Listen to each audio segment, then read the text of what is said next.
ከመቶ ዓመት በፊት ፍሎረንስ ስኮቨል ሺን በተባለች ሴት አንድ ትንሽዬ መጽሐፍ ተጻፈ። ይህ መጽሐፍ በጣም አደገኛ መጽሐፍ ነበር። መጽሐፉ በጸጥታ በውስጥ ለውስጥ በሚሊዮኖች የሚቆጠሩ ሰዎች እጅ በመግባት የሰዎች ሕይወት ላይ ትልቅ ተጽዕኖ አሳድሯል። ይህ መጽሐፍ ከዘመናዊ የማኒፌስቴሽን ሐሳብ በፊት፣ ከስበት ሕግ ወይም ከላው ኦፍ አትራክሽን እንቅስቃሴ በፊት፣ ከነርቭ ሳይንስ ወይም ከኒውሮ ሳይንስ ግኝቶች በፊት የተጻፈ ነው። እሷ ያስተማረቻቸው ብዙ መርሆች በስነ ልቦና፣ በባህሪ ሳይንስ እንዲሁም ስለ ማንነት ባለን ዘመናዊ ግንዛቤ እውነተኛነቱ የተረጋገጠ ነው። ዛሬ ከዚህ መጽሐፍ የተማርኳቸውን 5 እጅግ ኃይለኛ መርሆችን አካፍላችኋለሁ።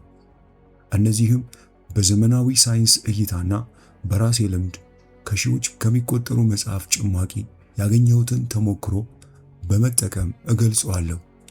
ይህ እጅግ በጣም ኃይለኛና አደገኛ የሆነው መጽሐፍ ለሁላችንም እንዲጠቅም በአማርኛ የተረጎምኩት ስለሆነ ከታች ባለው የቴሌግራም ሊንክ አድራሻ ብትጽፉልን መጽሐፉን ወደ እናንተ የምንልክ ይሆናል።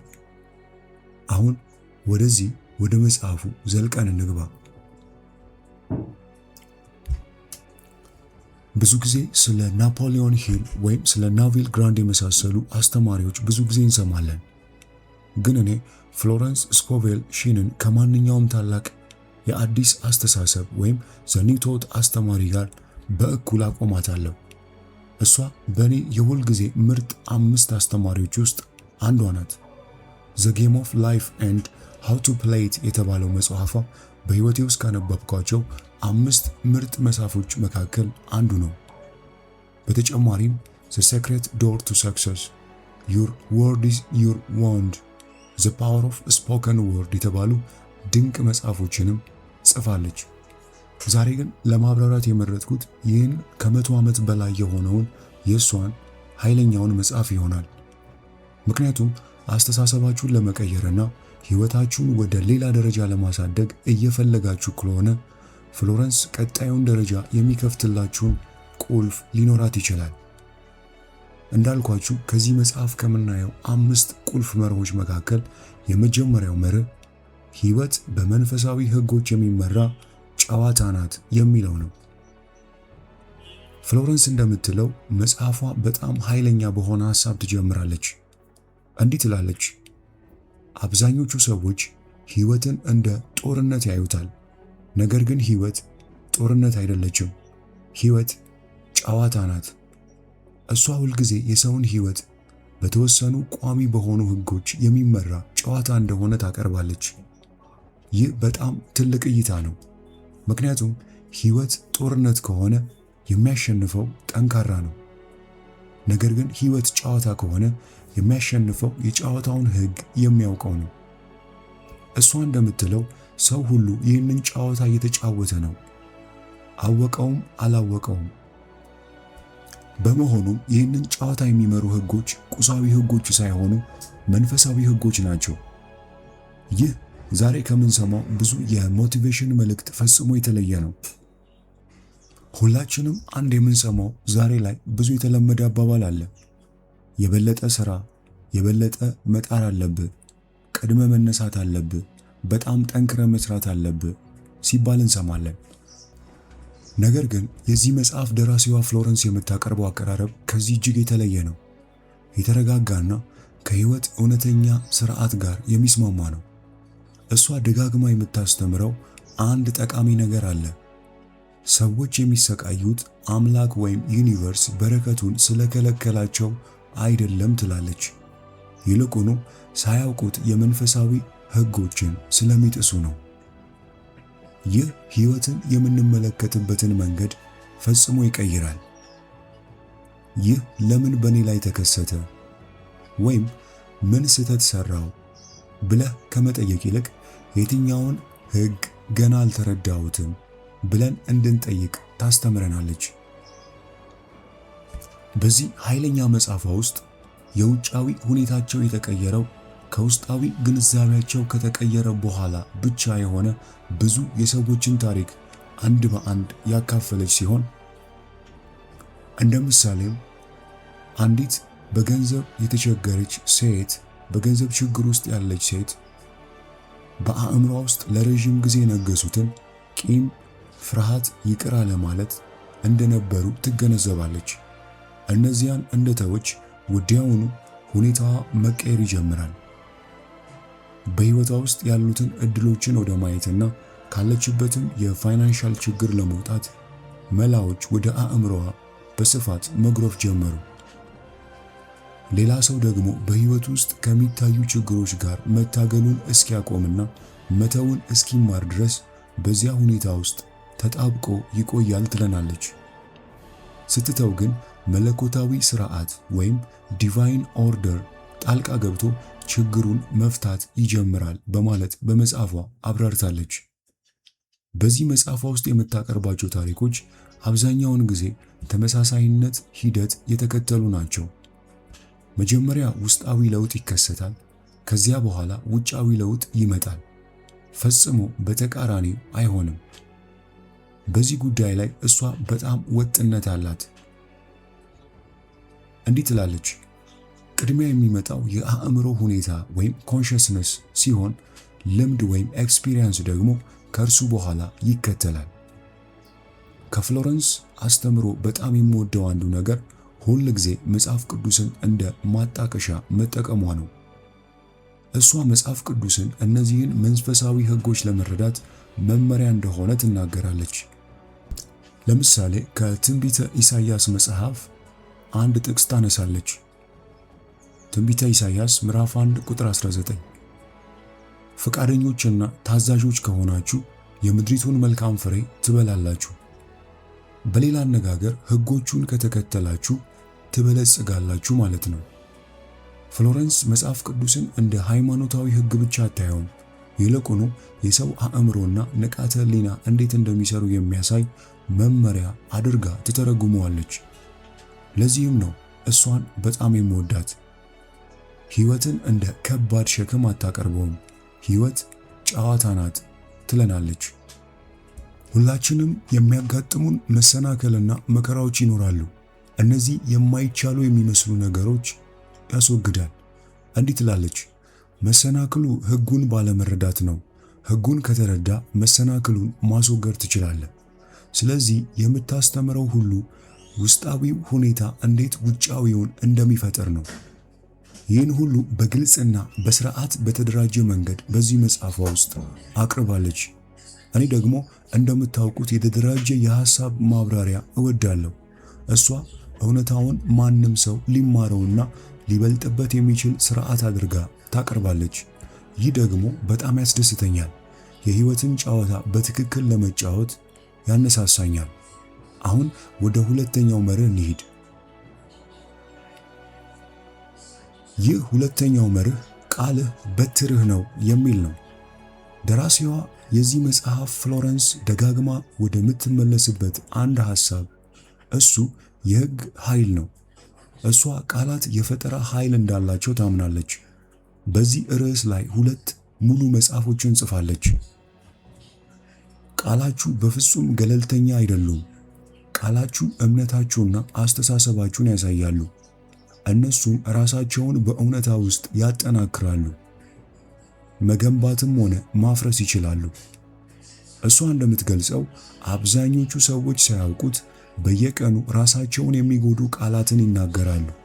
እንደነዚህ ያሉ ቃላት በቂ ገንዘብ የለኝም፣ ለኔ ምንም ነገር አይሳካም፣ እድለ ቢስ ነኝ፣ ሁል ጊዜ የተሳሳቱ ሰዎችን ወደ ሕይወቴ ስባለሁ እና የመሳሰሉት። እነዚህን ከተናገሩ በኋላ ሕይወታቸውም እነዚህን እምነቶች ሲያንጸባርቅ ሲያዩ ይደነቃሉ። ደራሲዋ ፍሎረንስ ግን ንግግር ሕይወትህን መግለጽ ብቻ አይደለም፣ ሕይወትህን በመፍጠር ሂደት ውስጥ ንቁ ተሳታፊ ነው ትላለች። ለዚህም ነው 2 ሙሉ መጽሐፎች ለዚህ ርዕስ ሰጥታ የጻፈችው። እሷ እንደምትለን ቃላት በሰው ንዑስ አእምሮ ላይ ብቻ ሳይሆን በእውነታው መስክም ተጽዕኖ እንደሚፈጥሩ ታምናለች። ተደጋጋሚ የምታስተምረው አንድ ሐሳብ ደግሞ ሰዎች የሚፈልጉት ተአምር ብዙ ጊዜ የሚጀምረው የንግግር መንገዳቸውን ሲቀይሩ ነው። ይህም አዲስ ቃላትን መናገር አስማት ስለሆነ አይደለም። አዲሱ ንግግር አዲስ የአእምሮ ሁኔታን ስለሚያሳይ ነው። ሰው ከፍርሃት ተነስቶ መናገሩን ሲያቆምና ከእምነት ተነስቶ መናገር ሲጀምር ውሳኔዎቹ ይቀየራሉ፣ ማንነቱ ይቀየራል፣ የሚጠብቀው ነገር ይቀየራል፣ በመጨረሻም የህይወቱ ሁኔታ ይቀየራል።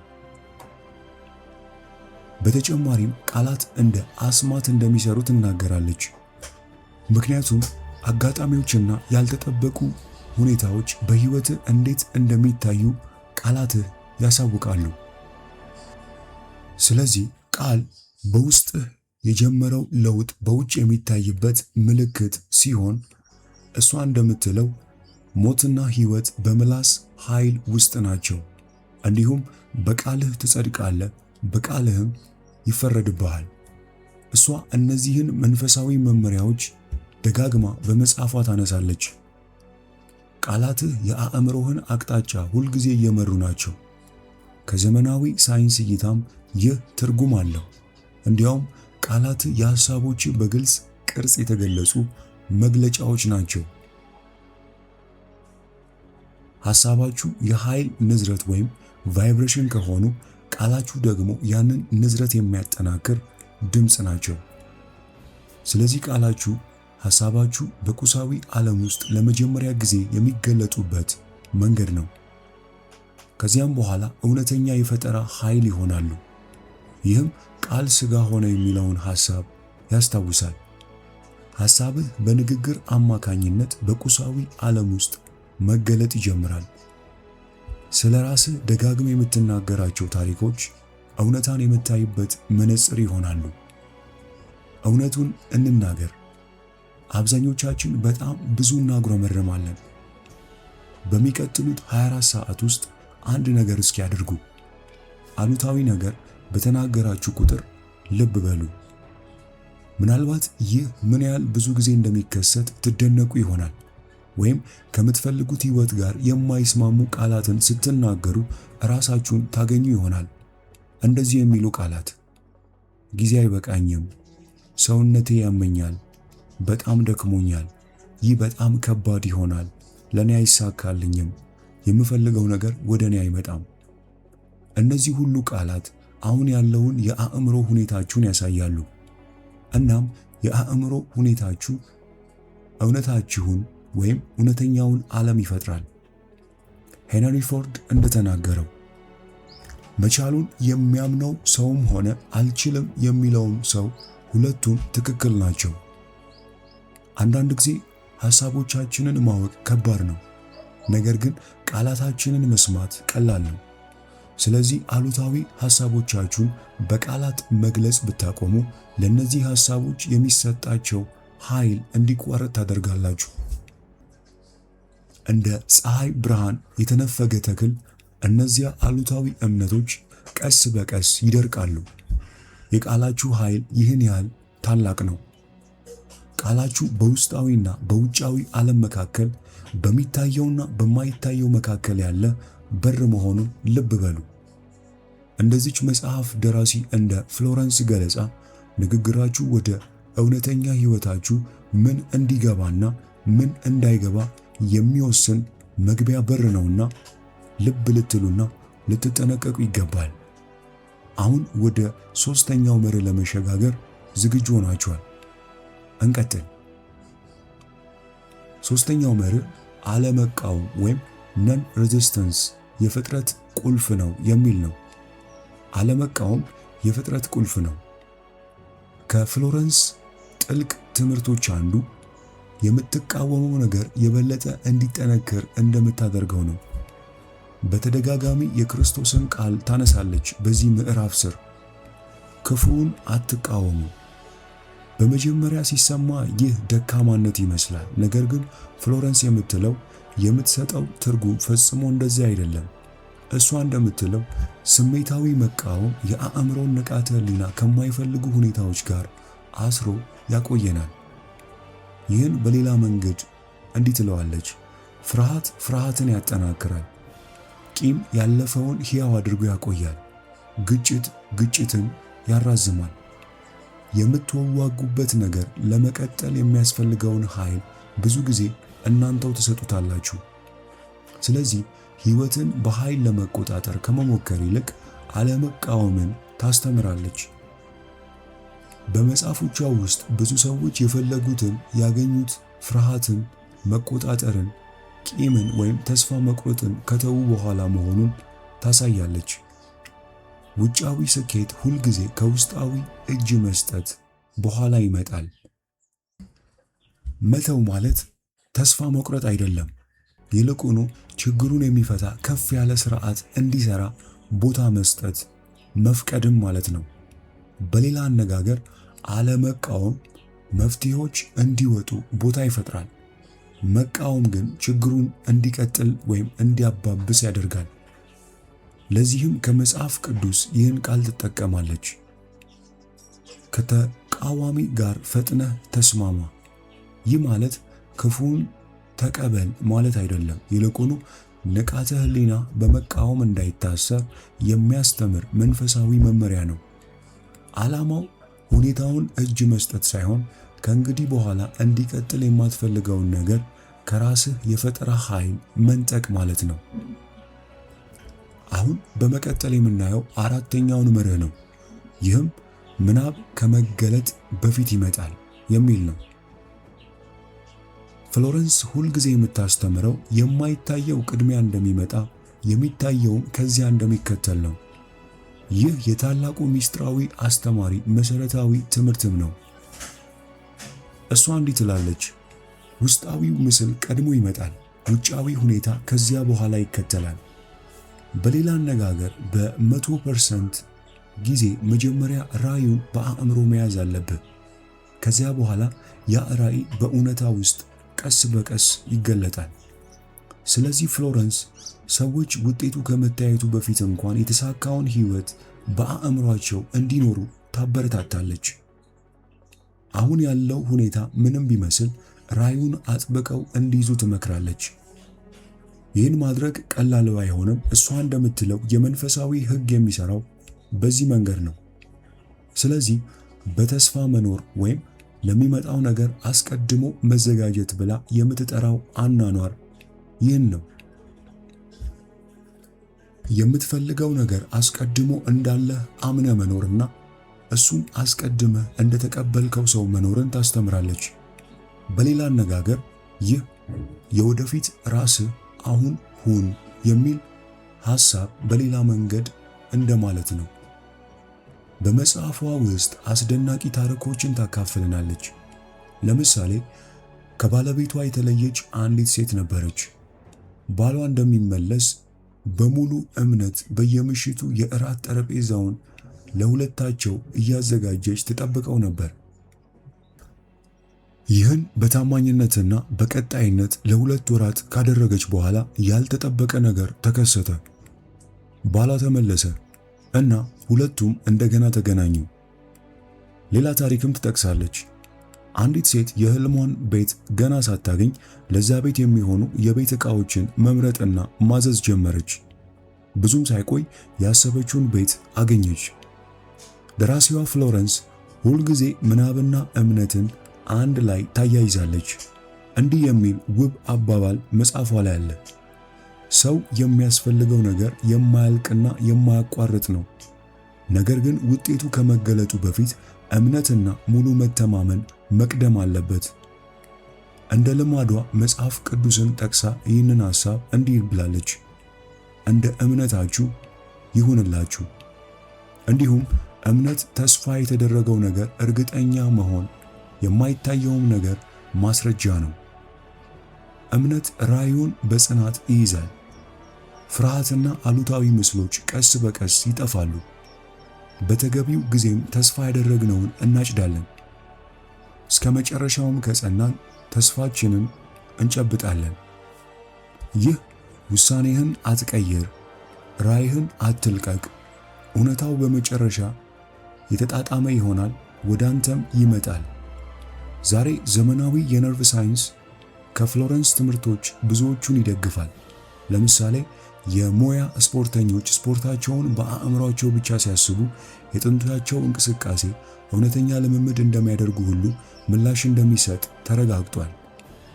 ፒያኖ ተጫዋቾች ፒያኖ ሳይነኩ መጫወታቸውን ብቻ በምናባቸው ሲያዩ የአእምሯቸው ክፍሎች እውነተኛ ፒያኖ እንደሚጫወቱ ሁሉ ይነቃቃሉ።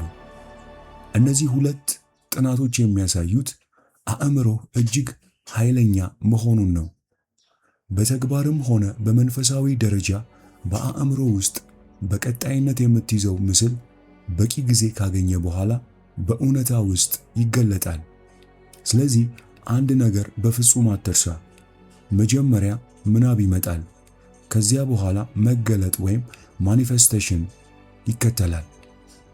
ቀጥሎ የምናየው አምስተኛውንና የመጨረሻውን መሪ ይሆናል። ይህም እምነት ማለት ሃይማኖት ሳይሆን መቀበል ነው ትለናለች። ደራሲዋ ፍሎረንስ ስለ እምነት ያላት ግንዛቤ በጣም ጥልቅ ነው እና በተመሳሳይ ጊዜ በጣም ተግባራዊም ነው። እሷ እምነትን ከራስህ ውጭ ባለ አንድ ከፍተኛ ኃይል ወይም አምላክ ማመን ብቻ አድርጋ አትመለከተውም። እንደሷ ገለጻ እምነት ማለት ሙሉ በሙሉ መቀበል ነው። ማለትም እምነትህ የምታምነው ነገር ነው። ድህነትና እጥረት እንዳለ የምታምን ከሆነ እምነትህ በእጥረት ላይ ነው። ብልጽግናና በቂነት እንዳለ የምታምን ከሆነ እምነትህ በብልጽግና ላይ ነው። ስለዚህ እምነት ማለት እምነት ብቻ ነው። አሁን ጥያቄው ይህ ነው። ከፍርሃትህ የበለጠ ታምናለህ? ወይስ የወደፊቱ መልካም እንደሚሆን በእርግጠኝነት ታምናለህ? ፍሎረንስ ደጋግማ የምታሳየው ሰዎች የሚፈልጉትን ነገር የሚያገኙት በመጀመሪያ በውስጣቸው እውነት አድርገው ከተቀበሉት በኋላ መሆኑን ነው። በሌላ አነጋገር ራዕይ ካለህ መዘጋጀት ትጀምራለህ፣ መጠበቅ ትጀምራለህ፣ እርምጃ ትወስዳለህ እና ያንን ሰው መሆን ትጀምራለህ። ሁኔታዎች ከመቀየራቸው በፊት አንተ በውስጥህ ትዘጋጃለህ፣ ትቀይራለህ። ከዚያም በመጽሐፍ ቅዱስ የተጻፈውን የእስራኤል፣ የይሁዳ፣ የኤዶምን ነገሥታት ታሪክ ታቀርባለች። እነዚህ ነገሥታት ሰራዊታቸውን ይዘው ወደ ጦርነት ሲሄዱ በምድረ በዳ ውስጥ ውሃ አለቀባቸው። ፀሐዩ በጣም ያቃጥል ነበር። ወታደሮችም ሆኑ እንስሶች በጥማት ሊሞቱ ደረሱ። በተስፋ መቁረጥ ላይ ሳሉ ወደ ነቢዩ ኤልሳ ሄደው የእግዚአብሔርን መልእክት ጠየቁት። ኤልሳም ለመስማት የሚያስገርም ትእዛዝ ሰጣቸው። በዚህ ሸለቆ ብዙ ጉድጓዶችን ቆፍሩ። እግዚአብሔር እንዲህ ይላል፣ ንፋስ አታዩም፣ ዝናብም አይዘንብም፣ ነገር ግን ይህ ሸለቆ በውሃ ይሞላል። እናንተም ከብቶቻችሁም እንስሶቻችሁም ትጠጣላችሁ። እስኪ ያስቡት፣ እነዚህ ወታደሮች ቀድሞውኑ በጥማት ደክመዋል። ሆኖም ምንም የዝናብ ምልክት በሌለበት ደረቅ በረሃ ውስጥ ጥልቅ ጉድጓዶችን መቆፈር ጀመሩ። ሰማዩ ንጹህ ነበር። ደመና አልነበረም፣ ንፋስም አልነበረም፣ ዝናብም አልነበረም። ነገር ግን ትእዛዙን ታዘዙ፣ ጉድጓዶቹንም ቆፈሩ። በማግስቱ ጠዋት ከሩቅ የመጣ ድንገተኛ የጎርፍ ውሃ ሁሉንም ጉድጓዶች ሞላ። ውሃውም ሕይወታቸውን አተረፈ። ከዚያም የፀሐይ ብርሃን በውሃው ላይ ተንጸባረቀ። ጠላቶቻቸው ያንን ቀይ ነጸብራቅ ደም መስሎ ተሳስተው ወደ ጦርነት ገቡ። በመጨረሻም እነዚህ ነገሥታት ታላቅ ድል አገኙ። ደራሲዋ ፍሎረንስ ይህንን ታሪክ የምትጠቀመው አንድ ትልቅ እውነት ለማስተማር ነው። መመኘት ብቻ አይበቃም፣ እንደሚፈጸም አምነህ መዘጋጀት አለብህ።